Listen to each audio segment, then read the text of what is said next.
Agora um samba do maestro Raul Gonçalves Sampaio. Que mulher danada, essa que eu arranjei. Ela é uma jararaca, meu Deus, com ela eu me casei. Sérgio Sampaio, cantor e compositor, ficou nacionalmente conhecido com a marcha rancho Eu Quero É Botar Meu Bloco na Rua. Seu trabalho, de forte carga confessional, no entanto, não obteve o reconhecimento devido. Muito dessa rejeição se deve, afirmam seus críticos, ao seu comportamento irreverente e pela vida desregrada que levou. Hoje, começa a ser resgatado e ouvido pelas novas gerações. 7 horas, tava com a mala na mão, às 7 horas, dizendo que ia embora às 7 horas, nas garras de um gavião, olhou pra mim e me disse, sem pestanejar, eu vou pro Rio de Janeiro ver o escrete brasileiro jogar. Sérgio Sampaio, não há dúvida, filiou-se à Tropicália.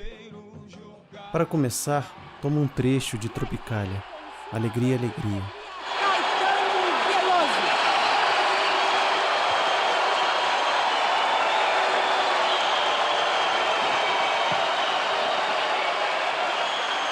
A mistura tropicalista notabilizou-se como uma forma sui generis de inserção histórica no processo de revisão cultural que se desenvolvia desde o início dos anos 60.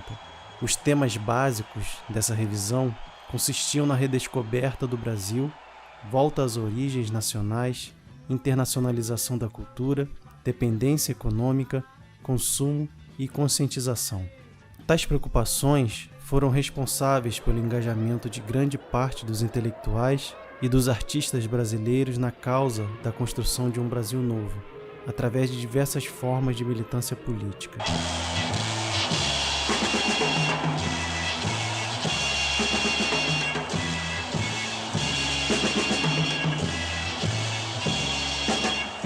Caminhando contra o vento, sem lenço, sem documento. Agora, Tropicália, para mim, não era só um título de uma obra, era como se fosse assim uma posição diante das coisas e uma posição estética. O tropicalismo, me parece, representou no Brasil a realização da modernidade. Ele conseguiu, ao mesmo tempo, levar ao fim o percurso das vanguardas desde a década de 20 e colocar em xeque as tentativas de figuração do social e político nas artes no Brasil. E nós do tropicalismo, tínhamos realmente um gosto muito grande pela tecnologia em si. A filiação de Sérgio Sampaio se dá e se manifesta na canção pela fusão música, local e externa. No entanto, sob um olhar mais cuidadoso, aparecem as sutilezas reveladoras na canção do compositor capixaba, do narrador mais que participante, da busca alucinada por si mesmo. Eu que sou filho de um Sampaio teimoso, descobri maravilhado que sou mentiroso, sou feio, desidratado e infiel, bolinha de papel, que nunca vou ser réu do mundo. Se os acordes de guitarra, num primeiro momento, saturam a base sonora que dá corpo e identidade com o que pregava a Tropicália, a temática incessantemente confessional o torna distinto do grupo que organiza o movimento e orienta o carnaval. Quatro paredes eu fiz quando eu estava estafado e era pelo médico obrigado a ficar em casa. Então eu comprei uma televisãozinha pequenininha e uma parede de som. Eu ficava vendo televisão, ouvindo música e lendo jornal. Aí um dia apareceu um amigo meu e eu falei assim, bicho, tudo que eu falar aqui você escreve no papel. Aí eu fui cantando essa canção e fui falando, e ele lá escrevendo, e eu cantando. Quando terminou eu falei, tá pronto, vê se não tá. Aí ele olhou e falou, isso aqui tá pronto. Eu falei, vou cantar de novo. Aí lendo o que ele tinha escrito, estava pronta a canção.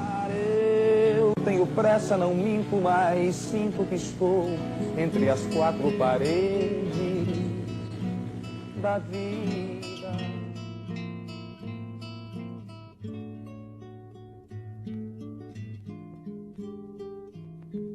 Quando Quando você me pergunta se eu tenho certeza,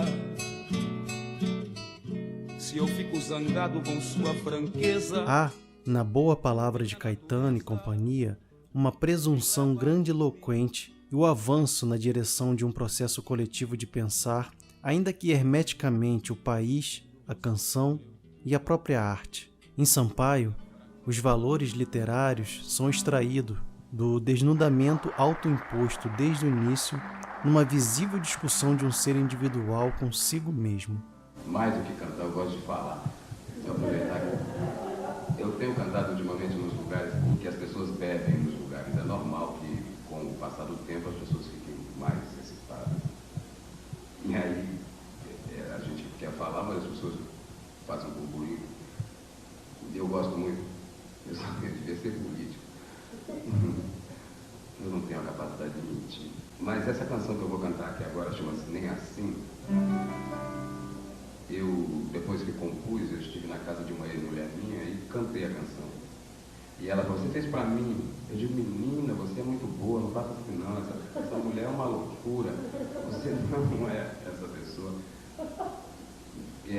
Essa mulher, na verdade, é um somatório de mulheres que eu participei da vida delas e também de outras que eu conheci. O ofício de compositor, cancionista, no período em que iniciou sua carreira, era antes de tudo uma via rápida de impacto. Com o emergente mercado do disco, a arte da canção se apresentava fértil aos jovens talentos nascidos no período da e pós-Segunda Guerra. Há, no uso da canção no Brasil do início dos anos 70, a confluência de muitos fatores. Você pode dizer o que quiser de mim, que nada do que diga me fará voltar.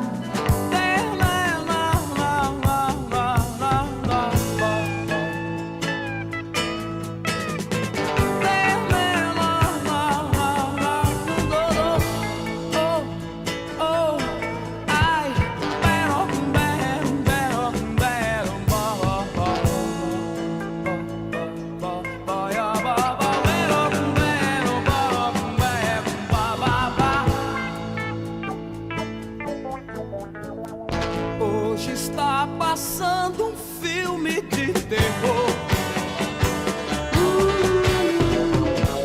Se o regime se mostrava autoritário, intransigente e repressor, a saída do artista inconformado com esse estado de coisas era de colocar elementos que permitissem um reexame intensamente crítico, ainda que acuado pela permanente e voraz censura da situação desfavorável que tinha diante de si. E igualmente significava usar o discurso artístico com elementos que permitissem furar o bloqueio imposto. Por um ano inteiro, filme de terror. E na rua um sacrifício, no pescoço um crucifixo. Quem ousar sair de casa, passe a tranca e feche o trinco. Dividida em fatias pela indústria cultural, a música popular atendia a todos os tipos de público. No entanto, uma diferença básica, centrada não exatamente na oposição música universitária ou MPB versus música cafona, baladas românticas, sambão joia, dividia o público ouvinte e consumidor de discos, a postura dos compositores frente ao Estado autoritário. Enquanto para os compositores e cantores da MPB havia uma preocupação latente e, em muitos casos, como vimos, até mesmo relativamente explícita, tentando acompanhar a tradição da canção de protesto dos anos 60. Com a denúncia do autoritarismo, os representantes das demais denominações em que foi dividida a música popular brasileira ou ignoravam tais preocupações ou nunca deixavam que interferissem no seu trabalho artístico.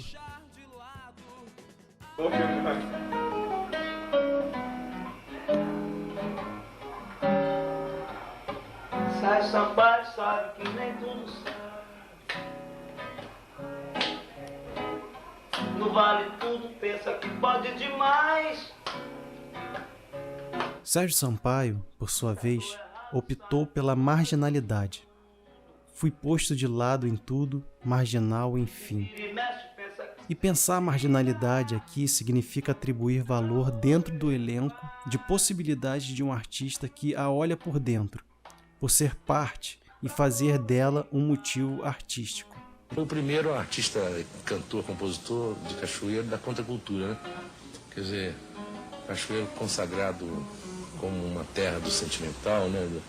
Um lugar que tem um lirismo, tudo. O Sérgio, ele já foi um compositor da contracultura. Aqui um paradoxo. Sérgio é autor de uma obra de grande beleza musical e literária, mas o mercado, o business, não parecia estar entre suas alternativas. Fui tratado como um lobo, enganado, feito um bobo, devorado pelos lobos, derrotado sim. Fui posto de lado em tudo, marginal enfim. O pior dos temporais, adubo jardim. Como um rato de bueiro, como um gato de calçada, velho mendigo da rua, cão de botequim. Disse adeus e fui embora, nada é mais ruim. O pior dos temporais, adubo jardim. O compositor levou a marginalidade às últimas consequências, recheando suas canções de referências pessoais. Quando eu ia da Lapa até Copacabana a pé, que estou no bar do Auxílio ou na igreja, eu volto para Bahia ou para Cachoeiro de Itapemirim.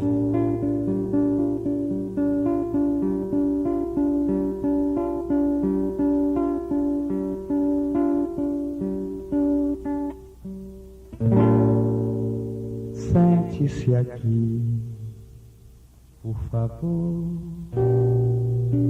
que eu quero lhe dizer. Da literatura tradicional, há dois autores que influenciaram Sérgio Sampaio. Um é o poeta paraibano Augusto dos Anjos. Da última vez que eu tentei, você foi logo embora. Não bastassem as intertextualidades, pobre meu pai, onde quer que se encontre a minha sombra magra, enchendo todas as pontes, Sérgio, a exemplo de Augusto, explora a ruína do seu cotidiano em versos carregados de melancolia. O teto da minha casa caiu e não levantou. Como um rato de bueiro, como um gato de calçada. Por pouco não fui morar no porão. Quase que eu fui pro buraco. Outra é o tcheco Franz Kafka. Sérgio começou a ler no Rio de Janeiro e, em razão da impressão causada pelo escritor, ousou seus primeiros exercícios como contista. Ele mesmo conta buscar o estranhamento nos seus escritos. Se alguém os entendesse, achava que não havia alcançado o objetivo pretendido. Mas da próxima vez que disser o meu nome, não vá mais falar mal de mim. E é através do afastamento temático que Sérgio descola sua obra dos tropicalistas, ainda que tenha aproveitado a ideia geral consubstanciada na iniciativa dos seus contemporâneos. É inegável, a Tropicália efetivamente atingiu como uma seta corações e mentes da maioria dos artistas que vagavam no imenso mar de incertezas que se tornara o país dos anos iniciais da década de 70. O tropicalismo é uma forma antropofágica de relação com a cultura, senhoras e senhores. Devoramos a cultura que nos foi dada para exprimirmos nossos valores culturais. Entendeu? Não tem nada a ver com as doces modinhas, nem surgiu para promover o xarope bromil. E essa saturação tropicalista, em paralelo com o embretamento a que foram submetidos pelo sistema político, não parecia deixar escolha. A reação de setores mais conservadores da MPB levantou, por sua vez, questões em relação ao que seria a mesma evolução na canção popular. Pra você se mandar até outro dia em outro lugar. Entretanto, a influência tropicalista vem atingir até mesmo Chico Buarque após sua volta da Itália. Não havia saída. Voi che avreste scelto? Chico Buarque de Holanda. E io no? Del che Chico?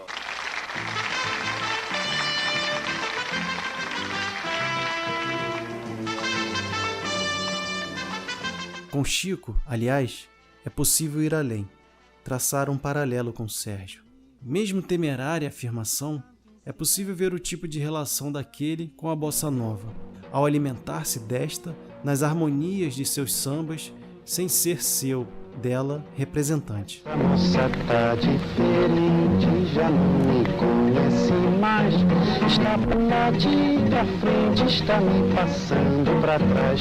Em Sérgio, há um caso análogo. Alimentou-se da Tropicália sem admitir interferências capitais na constituição de seus temas.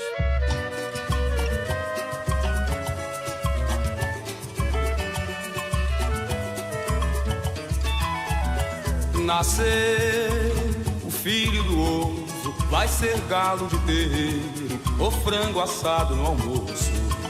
É possível que Sérgio Sampaio, tendo consciência da qualidade do trabalho desenvolvido com a canção, o imaginasse vitorioso, independente da sua presença. De algum modo, avaliou que, ao se excluir das etapas posteriores, divulgação, participação em programas de auditório, entrevistas, seria absorvido e assimilado pelo público, e que sua atitude esquiva não teria qualquer consequência negativa na venda de seus discos. Havia, porém, um mercado acirrado na luta por espaço. Mais um capixaba, Sérgio Sampaio. No meio de grandes compositores, marcou sua presença no 4º Festival da Canção com Eu Vou Botar Meu Bloco na Rua. Há quem diga que eu dormi de toca, que eu perdi a boca, que eu fugi da briga, que eu caí do galho e que não vi saída, que eu morri de medo quando o pau quebrou. Você acha que todos os grandes valores, tais como você, Roberto Carlos, Nara Leão e Maísa, que foram revelados fora do Espírito Santo, com a inauguração da TV Gazeta, teriam um mercado maior? É sempre importante a abertura de televisão em qualquer capital de estado. Principalmente porque você vê, a gente teve que vir para cá para mostrar o trabalho da gente.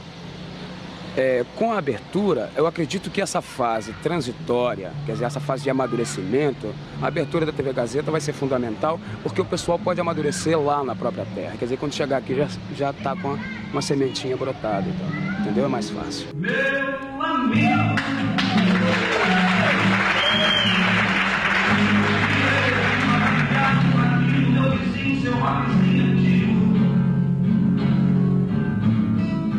E foi como se alguma bomba houvesse explodido no ar, e todo o povo brasileiro nunca mais deixou de dançar. E desde aquele instante eu nunca mais parei de tentar mostrar meu mundo sem andar. Sérgio Sampaio estava mais ligado ao fazer artístico que ao círculo de relações posteriores demandadas pela vida social do artista. Na evolução de um trabalho truncado e irregular, Sérgio Sampaio produziu em torno de 70 canções, algumas obras-primas do cancioneiro, apesar de pouco conhecidas. Como diz Sérgio Natureza, no prefácio da biografia do amigo e parceiro, Sérgio foi impopularizado por não ter como atender às demandas de um mercado que o queria fácil. Verdade que fácil no trato ele nunca foi. Mas a nós, admiradores dos artistas únicos, não importa a facilidade, e sim que conhecê-los nos torna mais próximos do verdadeiro espírito da expressão do artista. Ou como mesmo disse Pessoa, o essencial da arte é exprimir.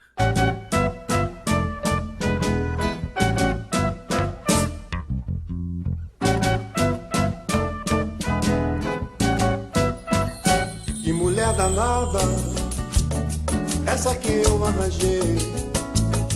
Ela é uma jararaca, meu Deus, com ela eu me casei. Na Rua Moreira, 65 do pequeno cachoeiro de Itapemirim, no Espírito Santo, lá pelos anos iniciais da década de 60, o jovem Sérgio Sampaio surpreenderia o pai, o seu Raul, ao cantarolar o samba Cala a Boca Zé Bedeu. Esse guri tem um ouvido, exclamou o maestro da banda, fabricante de tamancos e compositor da canção, então incompleta, já vendo no filho o talento musical, que longe do que poderia supor, se consolidaria numa carreira marcada pela inconstância e rebeldia. Nascido em 13 de abril de 1947, Sérgio Sampaio teve 4 irmãos mais moços. A mãe, Maria de Lourdes, professora primária, lutava para complementar os ganhos da família, que seguia um modelo patriarcal herdado do avô Manuel, proprietário de escravos. Disso se perpetuou o controle rígido sobre os filhos, hora certa para comer, para o banho, etc. O braço forte da família fazia par ao empreendedor seu Raul, industrial de calçados e músico de destaque, que organizava e regia a banda da cidade. A despeito desse status, Sérgio cresceu numa casa humilde, sem geladeira ou fogão a gás. A tamancaria de Raul Sampaio experimentaria logo um período de decadência com a chegada da sandália de borracha, o que lhe provocaria falências sucessivas. Nesse período, Sérgio já ajudava o pai com outros irmãos no fabrico dos calçados. Diante da agonia da empresa, Dona Maria de Lourdes seria a única fonte de renda fixa, numa situação incômoda para o orgulhoso e dominador maestro. Os automóveis estão invadindo a simples cidade. Enquanto a gente se arrasta, eu prefiro isso aqui.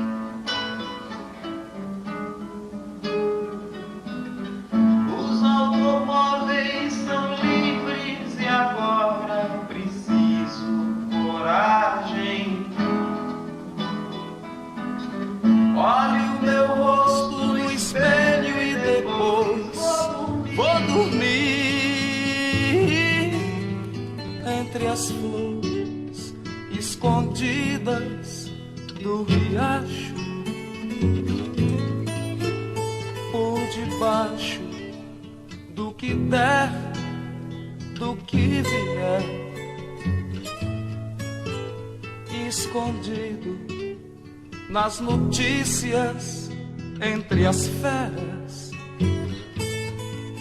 nas revistas, sem assunto, meu amor.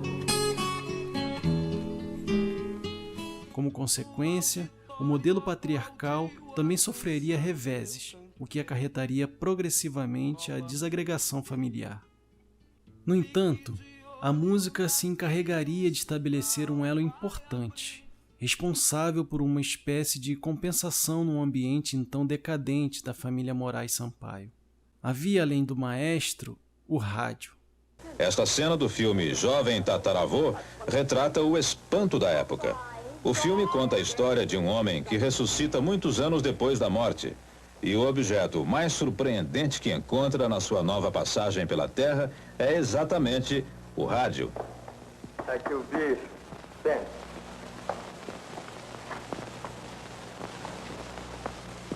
Mas é com isso que se escuta em todas as partes do mundo. É.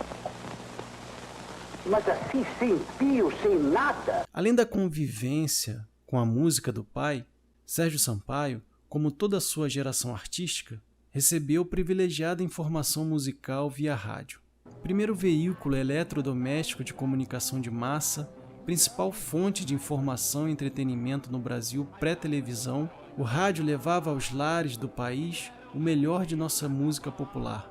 Francisco Alves, Orlando Silva, Lamartine Babo, Noel Rosa, Ari Barroso e outros nomes, além de tangos, boleros, música popular norte-americana, todo cancioneiro italiano, programas de auditório, transmissões esportivas e o auge do rádio-teatro.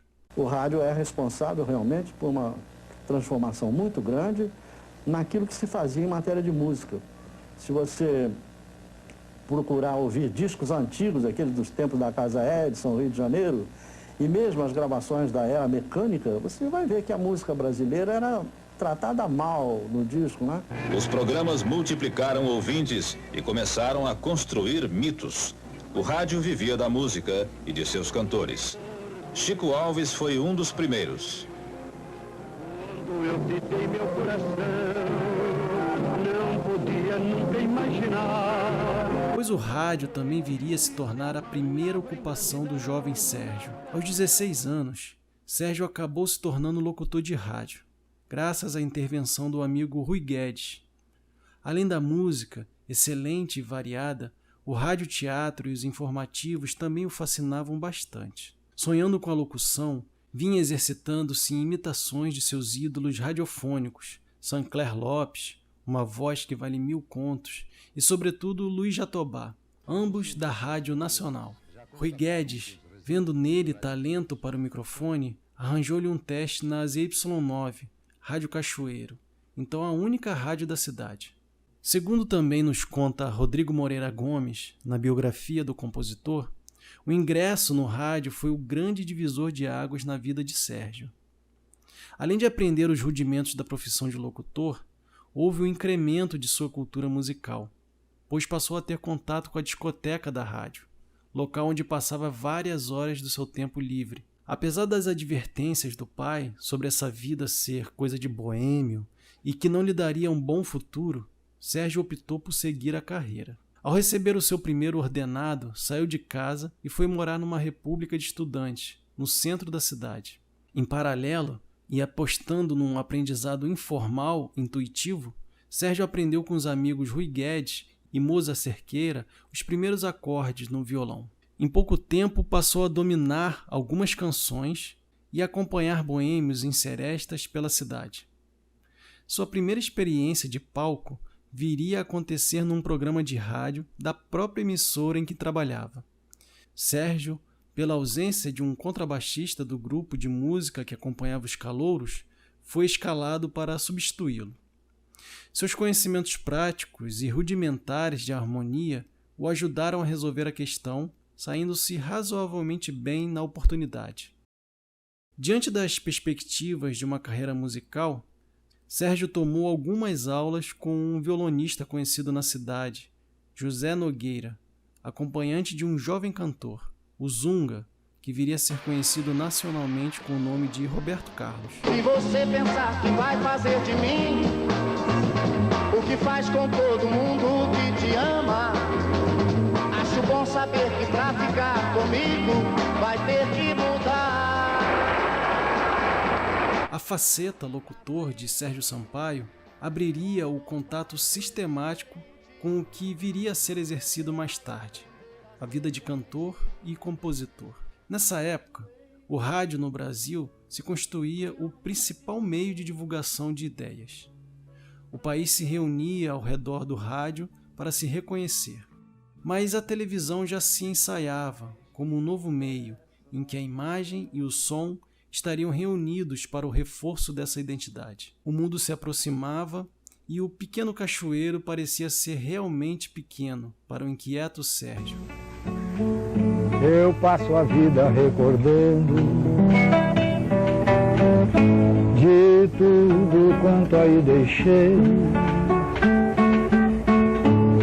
Cachoeiro, cachoeiro, vim ao Rio de Janeiro pra voltar e não voltei. Depois de uma breve estada no Rio de Janeiro, onde trabalhou num período de experiência na Rádio Relógio, o filho mais velho da família Moraes Sampaio voltaria a Cachoeiro.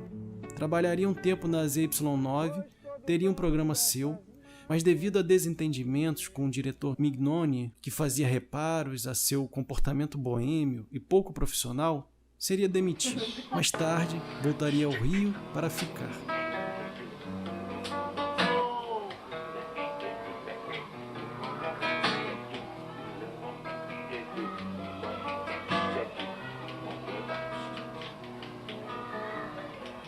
Livros de poesia na gaveta não adianta nada. Lugar de poesia é na calçada. Lugar de quadro é na exposição. É nesse período, de fato, que o artista capixaba formaria seu mundo interno, criaria sua leitura do mundo, fortaleceria sua concepção artística, aplicada na canção como um forte elemento testemunhal de si mesmo, em que o plano individual se consolida em propósito definitivo, em contraposição ao que o ofício de compositor, nessa época, parecia exigir, um tipo de engajamento, um plano coletivo de discussão do cenário político sócio-artístico.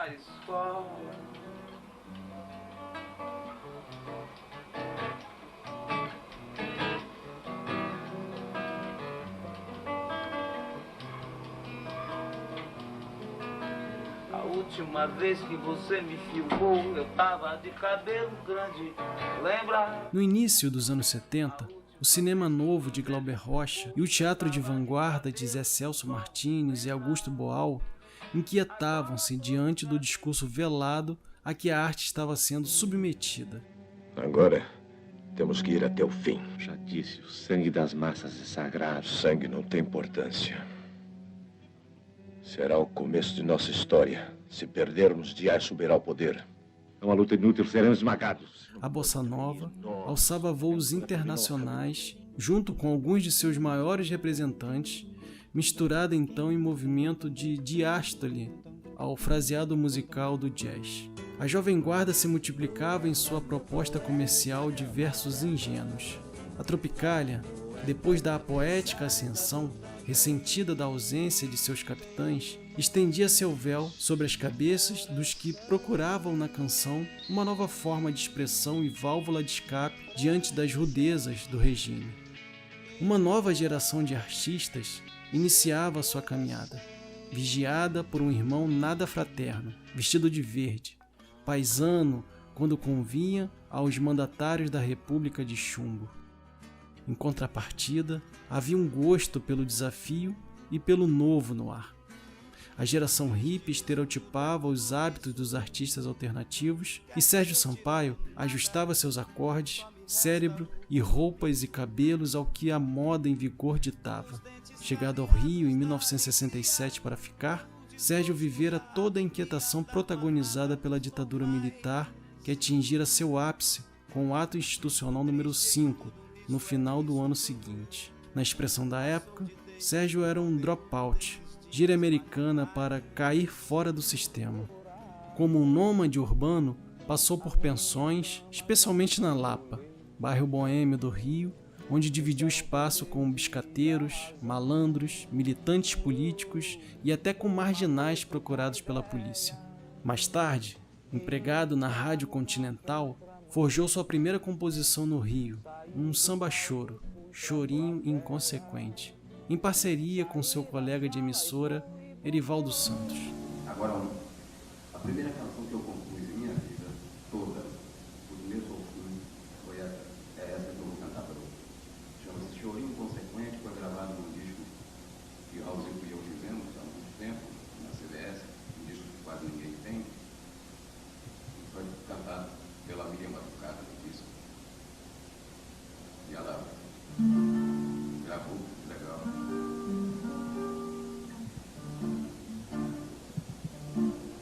Queria ter o meu amor lá no cinema, no Poeira de Ipanema, gargalhinho no cavalo.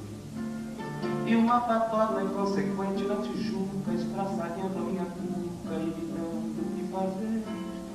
Queria ter a praia, o sol e a contramão, a confusão da rua, o som de uma canção, a multidão que passa, praça e agitação, o futebol de areia. O caminho de Sérgio até ter um ganha-pão razoável com a música foi longo e custoso. Isso só veio acontecer quando conheceu um dos integrantes dos Cantores de Eba, que já o observava em suas apresentações no centro da cidade. O mesmo que veio lhe arranjar um lugar fixo para morar. Era a Casa dos Estudantes, um lugar heterogêneo onde ninguém pagava aluguel, reduto de militantes, universitários e outros indivíduos fora do sistema. Vieram os festivais da canção, que, embora sem a força dos anos 60, ainda representavam um espaço de projeção e oportunidade a artistas iniciantes. Nesse período, Sérgio já ganhava algum dinheiro como músico profissional, violonista, chegando a comprar uma calça Lee à prestação.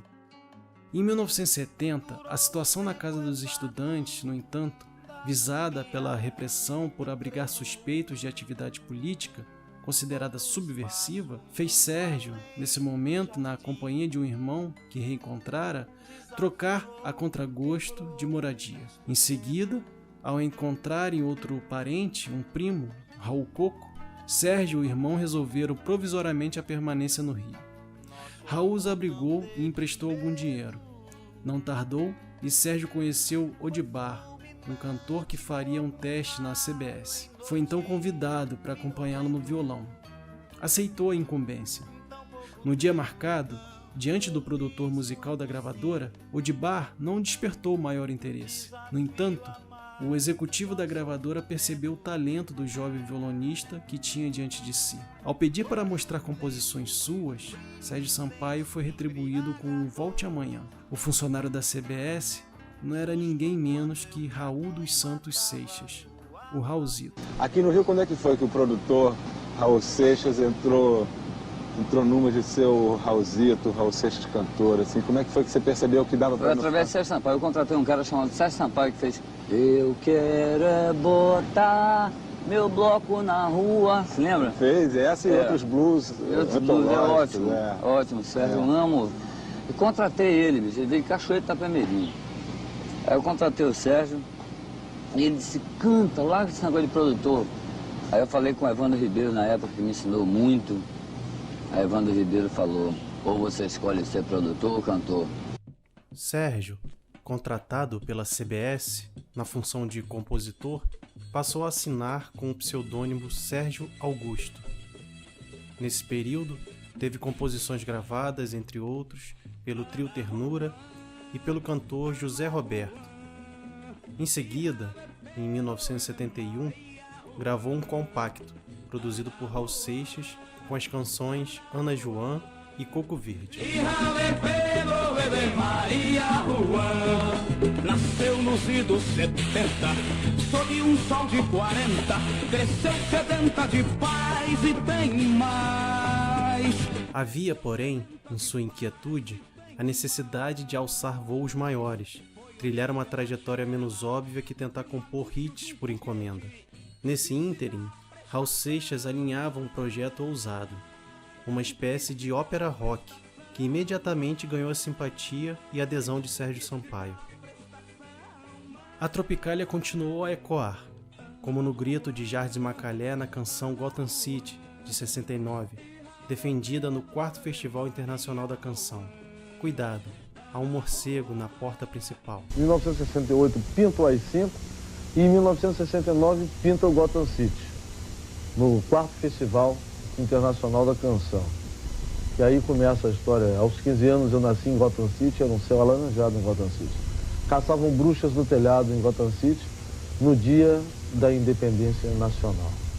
Cuidado.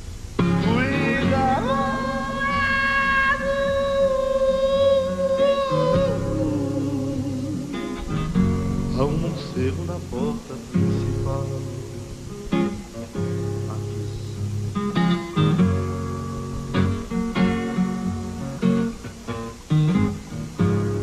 Eu fiz um quarto quase azul em glórias,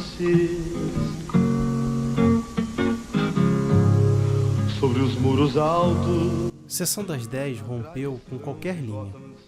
A exemplo do músico norte-americano Frank Zappa, na admissão do processo de criação coletivo e anárquico, de improvisação e sátira, representante de uma atitude oportuna de quebra de paradigmas, Seixas e Sampaio ousaram tomar a frente. Ou, como provocou o piauiense Torquato Neto, poeta suicida de Paupéria, desafinar o coro dos contentes. Bom, não é à toa que a gente está aqui, né? Terra em trânsito. Locação de terra em trânsito. O Torquato morreu em trânsito, tanto quanto o Glauber. Duas mortes diferentes, duas vidas diferentes que caminharam para o mesmo ponto. Quer dizer, desafinaram o coro dos contentes. E se desafinaram. Quando nasci um anjo louco, um anjo solto, um anjo muito doido veio ler a minha mão. Sessão das 10 é, dentro da disposição identificada na Tropicália de Gil e Caetano, um rompimento atrevido com a ordem ou linha evolutiva de qualquer espécie. Nos 3 anos seguintes, Sérgio produziria o que entendo como um microcosmo, uma síntese, cuja reunião de elementos musicais e literários deu conta de apurar os fatos recentes e remotos que alteraram as bases da canção popular.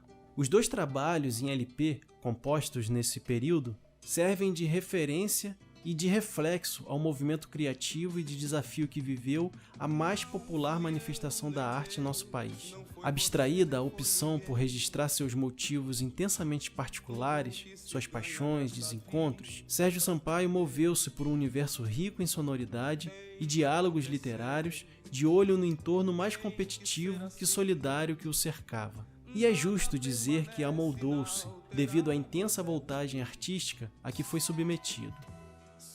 Era urgente tomar posição. Sérgio, então, anda em paralelo com Chico Buarque, João Bosco, Ivan Lins, César Costa Filho, Gonzaguinha, por exemplo, ao eleger e recuperar a base brasileira por excelência na canção. Em Eu Quero É Botar Meu Bloco na Rua, o LP há visível a provocação, a proposição de que há outra ordem possível, que seu conteúdo não carrega um tom conciliatório ou previsível. A capa desse trabalho, ousada para os padrões da época, recupera um elemento visual da sociedade cavernista. O nome Sérgio Sampaio é escrito em caracteres imitando sangue ou tinta vermelha escorrendo numa pichação ou mesmo como o resultado de um ritual qualquer. O rosto do compositor se desdobra em fotogramas colorizados ao estilo da pop art de Andy Warhol, em que faz todo tipo de careta. No ambiente do cancioneiro, da época em que foi lançado, havia as marcas indeléveis da Tropicália. Chico Buarque já voltara do alto exílio na Itália. Caetano e Gil do exílio em Londres. Compositores como Jorge Maltner, Abílio Manuel, Antônio Adolfo, Tibério Gaspar, Walter Franco, Djavan, Alceu Valença, Luiz Melodia, Carlinhos Vergueiro e grupos como Secos e Molhados e Novos Baianos despontam, movidos pela possibilidade de novos diálogos harmônicos e literários acrescentados ao fazer cancionista. Sérgio Sampaio agrupa os estilhaços resultantes desse grande liquidificador sonoro no seu projeto pessoal. Eu Quero É Botar Meu Bloco na Rua declara que o sucesso fácil, o diálogo amistoso com estruturas hegemônicas e mercantilistas não prosperariam nele. Sérgio Sampaio reafirmava então, e agora em 12 canções reunidas, a proposta absolutamente autoral que fazia questão de levar adiante. E lapidava sua forma em busca de independência e criticidade no tocante às questões de fundo, a ditadura militar e a própria canção popular subvencionada pela herança recente. Toda essa identificação com a marginalidade reflete também de como o fazer do artista Sérgio Sampaio se apegava ao fato de sua figura exótica não ser aceita pelo sistema hegemônico e por um conjunto de valores que prezava a submissão e a ordem. O cidadão livre comum, é fato, não estava na sua lista de cogitações. A índole, posso afirmar, é da subversão como conceito original, como a predileção pela cercania, pela periferia, pelo amor aos resíduos ruins dos quiosques que grafou Augusto dos Anjos. A marginalidade como preservação da identidade é que não cede em Sérgio Sampaio. É um vício de origem no compositor.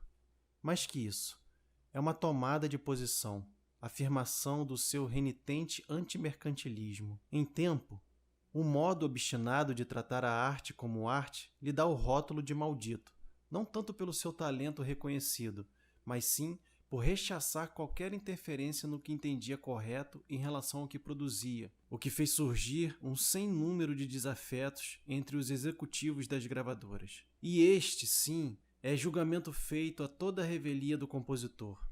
Considerando a arte do que tem em sua essência, em sua origem, no seu facto, veremos que há em Sérgio Sampaio o capricho, o retoque, o esmero, a atenção aos detalhes da composição e a sintonia com o caminho que a MPB havia tomado. O dom de causar consequências, de Cabras Pastando, de 1976, continua a vigorar na trajetória de um Sérgio Sampaio vivo, melódico, poético, ácido e contestador. Um artista de muitas nuances, de muitas saídas, de soluções menos óbvias do que os que o queriam tolo, tripulável. Um artista a quem está reservada a sina de apenas ser compreendido após a morte física, como Kafka e Augusto dos Anjos. E a propósito, parodiando este último, uma de suas maiores influências, da arte de Sérgio Sampaio, no inventário de sua matéria rica, cabe a nós o privilégio da maior porção. Yeah,